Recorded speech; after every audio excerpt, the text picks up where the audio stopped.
the 11th day, the 11th month, the 11th hour, bells were rung throughout the world.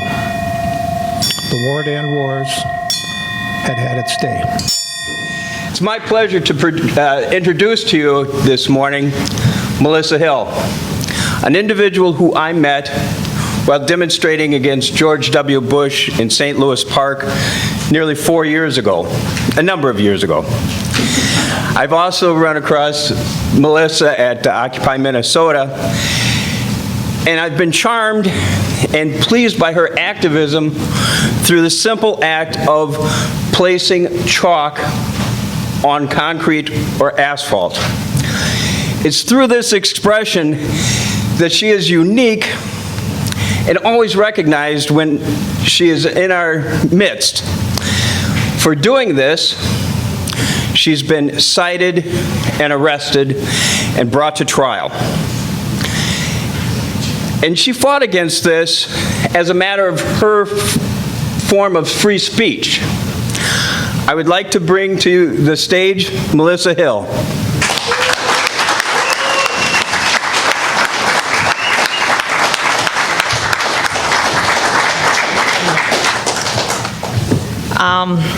Well, I'm here kind of just to talk about a lot of my experiences that I have had as being an activist in Minnesota. And since the theme this year is about Big Brother and surveillance, a lot of times I feel that the surveillance state has been directed a lot against us as activists. You know, as Peter mentioned, I've been a chalker, so sometimes that makes you stand out from the crowd. That makes them start to take pictures of you, to follow you around, to create a profile on you. And I found that even in Minnesota, you know, I'm not even talking about just the federal agencies, but just Minnesota alone, that if you actually request your information, that you may find you have just, you know, stacks and stacks and stacks of paper. In one incident, I found that by requesting from the Ramsey County Sheriffs, who are in St. Paul, if you don't know that already, that they had photos, like over 50 photographs of me when I was in Pittsburgh, Pennsylvania. I mean, photographs. The Ramsey County Sheriffs were out there taking pictures of activists in Minnesota, activists, you know, in our area. They said it was part of a training exercise, but these photographs, just, you know, hundreds and hundreds of photographs of people from our area in another state. I mean, it was insane, and this was in 2009. You know, I found that, you know, I've obviously found pictures of my chalk in these, you know, files too. I mean, the one thing you should realize about the surveillance state in Minnesota is that you have to, that it's very broken apart. I mean, you might have files on you from the local police. You might find files, you know, the sheriffs, the federal officials might have files on you too. And I mean, through all this controversy, we've realized with the NSA is that it's scary on how much information they're collecting, and not just on activists, not just on people who are out there doing things. Like another thing that Peter didn't mention, but I've been doing recently, is I started a blog called Track the Police, and the main part of that blog was to actually use the data against them. You see, the police were using these they're still using these license plate scanners. So if you drive your car down a road and there's a license plate scanner, it will capture that data, put it in a database, and then they say they have hit lists. And unfortunately, in Minnesota, they're still keeping this data. So there are, you know, patterns of where people are going to and from, and data on, you know, millions of vehicles that are not on hit lists. So what I decided to do was I would, you know, you see police cars in downtown Minneapolis and other areas that, you know, they have license plates. So I would just submit their license plate to the city of Minneapolis, and they would, you know, give the data sheet, you know, of where the police vehicle had been for a certain period of time. And I started putting this on a blog form. You know, I'd show a picture of the police vehicle, a picture of the data that I gathered, and it wasn't too long after that they actually, the city of Minneapolis said, no, we're not giving this data out anymore. They realized that when this was used against them, that they didn't want to be tracked. However, ironically, they're still tracking us. I mean, privacy advocates said, this is good that they're not giving this data to the public, but doesn't mean that the data doesn't exist. And I think one of the biggest interesting things I found just through chalking was not only does it make you a target, I mean, I've had like FBI agents outside when the FBI was downtown come up and say my name. I mean, it was creepy. It's like they knew who I was. And, and I wasn't I don't believe I'm doing anything wrong because, chalking on the public sidewalks in Minneapolis is legal. I mean, you're doing something that's legal. It's a form of protest, and they just start monitoring you. And so, I mean, one of the points I'm trying to make is, we can't previously, we were able to rely on, people would, send a request to the FBI, and they would say, oh, I have an FBI file. But nowadays, it's everywhere. You might have a file with Minneapolis Police, you might have a file with the sheriffs, you might have a file with Homeland Security. I mean, I was surprised just how much data they're all gathering, and there's not always a lot of, limits on what they're doing. And, so, one of the big points I want to make is we should really be letting other people know, not just activists, that this is harmful. I mean, they're developing these patterns on what we do. I mean, you could throw away your cell phone and they still would be monitoring you. There's cameras everywhere. You could hide in the middle of the woods and they'll probably still monitor you. And a lot of the problem is that this has been going on, since 9/11, just in increments. Homeland Security funds some of this stuff. I mean, a city or a state government agency would say, they'll take the grants, they'll buy a bunch of cameras, they'll buy these license plate scanners, and they'll just keep using them. They'll just keep gathering this data. And a lot of people don't realize that it's, harming people. It's making people, think twice about what they're doing. It's making people realize that, if they're under surveillance everywhere, everything is being monitored, that it can be used against them. In Minnesota, they found, with the DMV, I think many people probably heard about this, there were police and other individuals in government accessing DMV records for their own personal enjoyment. And I mean, that's one of the biggest issues, is that when the data is gathered, and even if they try to, monitor who's looking at it, they're still failing. I mean, people were stalking, the police were basically stalking other police who were like this police lady who was really attractive. They were stalking her. So I mean, it's really weird because their targets aren't always, the activists. They're ordinary people. They're people who, there might be celebrities on, et cetera. And I mean, and it continues to grow. And there's always a lot of people trying to fight against it, but it's something that we just need to, remember that we can't, that, if they're going to criminalize just regular behavior, if they're going to, say that we're all criminals now, that this impact is going to, we have to be like just more, I kind of lost my train of thought.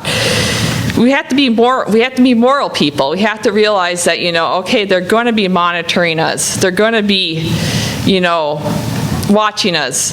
So we have to, put our best face forward and be, and not be afraid of them. I mean, one of the biggest things is to not fear this at the same time. It's kind of difficult sometimes because it becomes overwhelming, but to not be fearful of, of what might happen, because they use that fear to stop everything. They say, you may be in trouble, or we may cite you. Like, as Peter mentioned, I was trespassed from tons of different buildings downtown for chalking. They would try to, install fear in you. They would say, obviously nobody, well, most people, I should say, do not like to get arrested or go through that entire process. So they continue to install fear in us, but we have to realize that, this is something that everyone can fight against in their own little ways locally. I really encourage people to, ask their local government. It could be the local police, the sheriffs, or anyone, if they have any data on you. And I also request that, suggest that people, expose this stuff. It's kind of fun to sometimes just go up and, chalk under a surveillance camera because it makes people aware that it's there. I live in Northeast Minneapolis. I'm near downtown Minneapolis, and we're talking about, downtown Minneapolis is like the epicenter of cameras and all sorts of crazy little gear. And a lot of times people don't realize that it's there. They don't realize that this is being monitored. There were these, as I said, these police license plate scanners on bridges. They would just sit there. A lot of people don't realize what they are. And so sometimes just doing simple things, that's, saying this is what we have here, and then mentioning this to other people, because as I said, they purchase this stuff sometimes without much public input because they're getting Homeland Security grants. And so they just, accept the grant, and suddenly, all these new devices show up. And, I think another thing I should mention too is that one of the tricky parts about surveillance is that it's also involves private entities too now.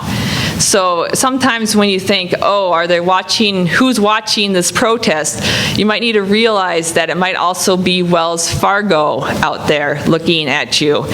It might not just be the police. They're working together a lot more.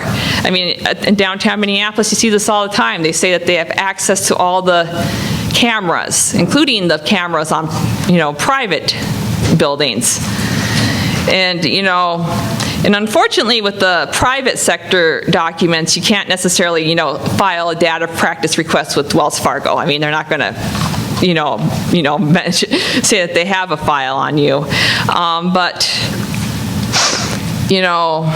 it's this constant need to, I think, just control us in any kind of behavior to scare people, to keep them out of the streets. So maybe the smallest thing to do is just to continue to be out there, do what you can. Don't have people, whether it's police or, naysayers come out and say, don't, stand here with a sign, because we need people out there. If you're really concerned, if they're really going after you, then, start filing, data practice requests. Consider, talking to an attorney if this seems to be something that's actually serious violation of your rights. And just keep at it, that's all we can do right now. We're at a point where, at least some people in power are starting to listen again about the surveillance debate. They were not listening a couple of years ago at all. And we're at a point where we can maybe, change this, where we can talk with everyone and anyone and say, I don't care if you don't have a criminal record. I don't care if you're not doing anything wrong. Your mere existence in the street to them seems to be a threat. And, so, that's really what I had to say here, it's just to kind of give you like a general overview. If you have any questions or... We'd like to open the floor up a little bit. Yes. Thank you. Go ahead, Emma. A couple questions. Number one, could you tell us how we could file a data practices request? And secondly, I think that a lot of this surveillance can be very useful with legitimate law enforcement, and I'm sure it has in the past, and I'm wondering if you know to what extent, when we're looking at privacy laws to protect regular citizens who are not in a law enforcement situation for them even to be able to use it in any way, at least an overt basis, obviously, that you do it covertly. Okay, the first question is, how can you file for the data practice or the information they gleaned? Well, in Minnesota, in each agency, you could ask for the data on you. Right now, it does kind of, I mean, you can physically go in there, you can call, you can email. If the agency is being responsible, they should have something on their website that says, you know, here's some agencies have a certain form, so if you want to request all the data, they request that you fill out that form. But usually, the biggest thing is just to contact the agency, figure out who's in charge of the data, and then say, I would like all data in what type of data you want on yourself, or on a certain incident. And there are some, I know like Rich Neumeister is a privacy advocate. If you Google him, he has a lot of information out there on data practice requests in Minnesota. So I actually really recommend people look him up for, you know, specific examples, because he's been doing that for decades. And then what's the other? Rich Neumeister. I have a couple boards back here that we're going to use as blackboards, and we'll have chalk. We'll put his name. Yeah, I'll put his contact name. Spelling. So Each agency that has data collection has their own policy. Now, you mentioned how long does the state troopers keep their data? Well, I mean, they're for license plate data right now. It's different policies. It might be.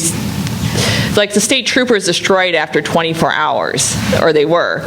And they're trying to, right now, unify that sort of data. So, I mean, in general in Minnesota, there's certain regulations that kind of, you know, different types of data have different, you know, overall regulations, but state agencies are sometimes, some of them are more difficult to work with, law enforcement agencies and different ones, getting it, you know, produced in the, So you have to contact each individual local authority to get information from them, and they each have different policies. Well, I mean, there's an overall policy that's what you would say guides it, but you know, agencies might say, can you please email this, even though you can physically go into agencies or call them. And, you know, sometimes it just makes it easier if you follow, if they have a form. So. Can you give an abbreviated, your second question? At what point are we, in terms of enacting privacy legislation that will prevent a lot of these agencies from using these in what at least we would consider untoward ways? You know, we can't hear anything that person is saying. Okay. She's asking, where are we in the process of legislating control over data gathering? They're always in the process of it. So it's like they do state, as I said, they're looking at license plate scanners right now. And there is some regulations that they have in place. Whether or not the agency or individuals always follow the regulations is sometimes hard to gather, because we're not always having, as I said, we can't, sometimes you find out later on someone's been illegally spied upon, but it's... Rick, the person that she mentioned earlier, Rick, is active up in St. Paul, and a good contact to see... Rich, I'm sorry. Who you can contact in your area to see where they are on the issue. You, sir. Yes, you mentioned Ramsey County. Now, I would have expected that sort of thing from Bob Fletcher. Can you tell me if there's anything different now that we have a new sheriff? I haven't, as I said, I haven't been in Ramsey County as much since the new sheriff moved in, and that was under Bob Fletcher that some of that craziness was going on. Could you repeat the question before you answer? Yes, I'll do that. The question was, now that there's been a change of sheriff in Ramsey County, has there been any other change seen? And essentially the answer was... Not really? I'm guessing there's been some changes just as the years, as it becomes more of an issue, but I don't personally have knowledge of what the major changes have been between the two. When I initially requested some data from Ramsey County, it took the current sheriff a long time to fulfill that request. So they weren't being very speedy anymore, but I don't think they're as bad as Fletcher was, because that was its own monster. Another question. Is there any, We've got a mic coming your way. oh, okay. Is the mic on? Yes, sir. Okay. Now, I was going to ask, is there any data privacy laws that apply to corporate spying on individuals? They're not under the same, I mean, corporations create their own privacy, policies. So it's, you can't necessarily, as I said, you can't go to, Wells Fargo and say, can you give me all the data on me that you were spying on me? So it becomes tricky. Sometimes you can actually get this data if the company and the government were together. If you see emails, I saw Bank of America was one, I think, out of Washington State, where Bank of America's corporate security was communicating with the government, so that email became something that had to be produced. So, it's hard to know, as I said, track internal, private entities, because they're not under the same sort of laws. They say we can they put their cameras up at their places, but it's one thing that activists should be aware of, because, there could be someone from Wells Fargo monitoring the Twitter accounts and then reporting this to the authorities. And if, in some cases, you might actually be able to get that data if they're, working with a public entity. I could probably yell. Go ahead. Is there any advocacy group, organization in the U.S. that would help individuals who seem to have a problem, or they have questions? Some group somewhere that you know? Is there, at present, an advocacy group that would help individuals glean information that may be gathered on them? There's tons of groups out there that are now doing FOIA requests, like Muckrock is one. Muckrock, they actually help, people file requests. There's lots of FOIA advocates. I mean, you're talking, if you're having a lot of legal issues, even the ACLU, other people might be able to help if there's some belief that this is going way beyond, especially if it's something that's absolutely violating, their own regulations. So, I usually just suggest, talking with others and seeing,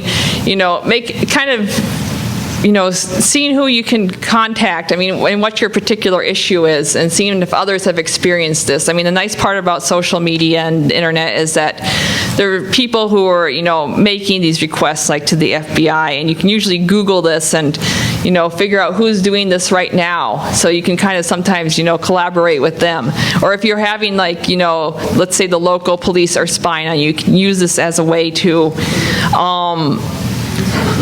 get your own voice out. I personally, I would like to see a lot more groups kind of form over this issue, so we could target this a lot better. But it's still a process. You deal with a lot of bureaucracy when filing data practice requests. You deal with a lot of denials, and it gets really mentally sometimes tough to go through and wait months for something and keep having to call them. So yeah, I think it would be nice to have, more support, but yeah. Anybody else? Go ahead, Kathleen. Okay. I would think that the Lawyers Guild would be someone who would help you file for FOIA requests. She's made the statement that the Lawyers Guild may be a place that you can go to file one of the FOIA requests. They do a lot of lawsuits, and I mean, they do their own FOIA requests. Usually, I think the best for a private individual is to still see what kind of resources are out there, like, you know, on the internet, look for like some example FOIA requests and kind of file them and see what happens, you know. I mean, the one thing about using attorneys, for better or worse, is sometimes they're busy and expensive. So, you know, sometimes the best thing to do, you know, is to just make the request yourself, because it's good to remember that the general public has the right to do this. It's not just, you know, attorneys, not just journalists, but the general public does. It just might be helpful to clarify what FOIA means. Okay. Freedom of Information Act. Oh, yes. Clarify. Oh, yeah, FOIA, if you weren't aware, means Freedom of Information Act. It's basically, that's the federal policy which allows you to request documents. It could be documents on yourself, could be documents on different, you know, financial documents that the government has. It could be anything. So, you know, it's basically the method that they've used, and hopefully they'll start improving, because right now it's a lot of bureaucracy, and a lot of federal agencies just don't respond in any sort of, you know, reasonable fashion, so. One more. Hi, Melissa. Would you tell us a little more about your trial? What exactly were the charges brought against you? Was it a jury trial? Did the judge have anything to say to the prosecution about overreach? Are you talking about? I've been arrested a few times, so I.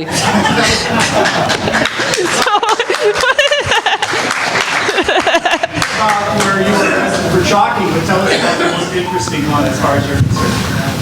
Well, that was the chalking incident. I got arrested outside of Occupy, Minnesota. It was the first arrest when I was on a public sidewalk. We actually didn't go to a jury trial. We were actually able to settle that out of court, because as soon as the prosecution saw video that showed me clearly not even on the property and getting arrested, that was thrown out. But the interesting point about that, in another case I had against the federal government, where I was trespassed from a federal building for, once again, chalking on the public sidewalk, is that they were using, as I said, the interesting thing is they were attacking this with trespass notices, instead of, you know, necessarily citing me against, you know, not citing the rule. I wasn't being, you know, charged with chalking. I was being charged with trespassing, or being given a notice that I cannot go to this building anymore, even if it was a public building. So in both cases, we didn't actually go to a jury because we were able to settle, but it was, you know, the experience just showed that, you know, sometimes they use rules that, they use whatever rules they can get away with sometimes to stop an action. You know, they couldn't just, you know, they knew that they would probably get laughed out of court if they actually charged you with chalking, at least in Minnesota. I mean, in other states and areas, they have actual laws that say, you know, no chalk, and there's been activists, you know, we've seen with the Occupy who've also been arrested for this, so. Can I follow up? Yeah. I'm just wondering, who presided over that settlement, and was there any reprimand of the prosecution for overreach? Okay, who presided over that case, and was there reprimand against the prosecution? Unfortunately, the prosecution wasn't, you know, they were not reprimanded for, you know, for overreach, you know. And in both cases, eventually, you know, the federal case took a while, so my trespass notice, actually, it was a year trespass, expired before the settlement, so, but, you know, but at the same time, they actually put in new training then, so that the weird part is they have private security guard firms that the government contracts for their buildings. So we have a private security entity had to get trained, you know, they trained the police not to bother people outside the federal buildings who are doing, you know, constitutionally protected activity, and, you know, it's still sometimes of a battlefield. I mean, the All-Star game's going on right now, and they established a clean zone downtown, and tomorrow some of us are going to be out there chalking, so we'll let you know how it goes. Thank you. Thank you so much. Melissa? Melissa, we have time for one more question because we got it started late. Okay. I want to ask you, you said that attorneys are expensive. So, and a lot of activists don't want to push the envelope because of the costs. So I was wondering, is there a list of attorneys besides the ACLU, maybe Ben with their credential that too, but is there a lot of legal help at reasonable cost with help? I mean, usually, sometimes I've had pro bono help, which is, basically free help from the ACLU in 2 cases. So there's sometimes you have to just keep, fishing around. I mean, NLG sometimes will help on some cases. It depends on what their workload is and what kind of issues they want to take up. The one thing I tell people if they're looking for help is, don't be discouraged by someone says no, because you're going to probably get a lot of no's. It's just strange sometimes when you get support or not. And the one thing to know about lawsuits is they are time consuming. So for some activists, you may make the decision that this is not your battle right now. I mean, unfortunately, there's a lot of cases that could be fought in court and should maybe be fought in court, but their courts would never, they'd never be empty if we did. And so, so sometimes even the activists have to realize what the costs are to even to the attorneys who are giving pro bono work, because that is a cost to them for using time. So, but ask. Sometimes the simplest thing is to ask around. I definitely would just encourage people to, if attorney friends, people who've been in this, had that same sort of incident, you can just ask around. We'll ask people like you, or else we get a list together. Because I don't think we have like a good list of, created in Minnesota. So. Again, Melissa's blog is Track the Police. Google that.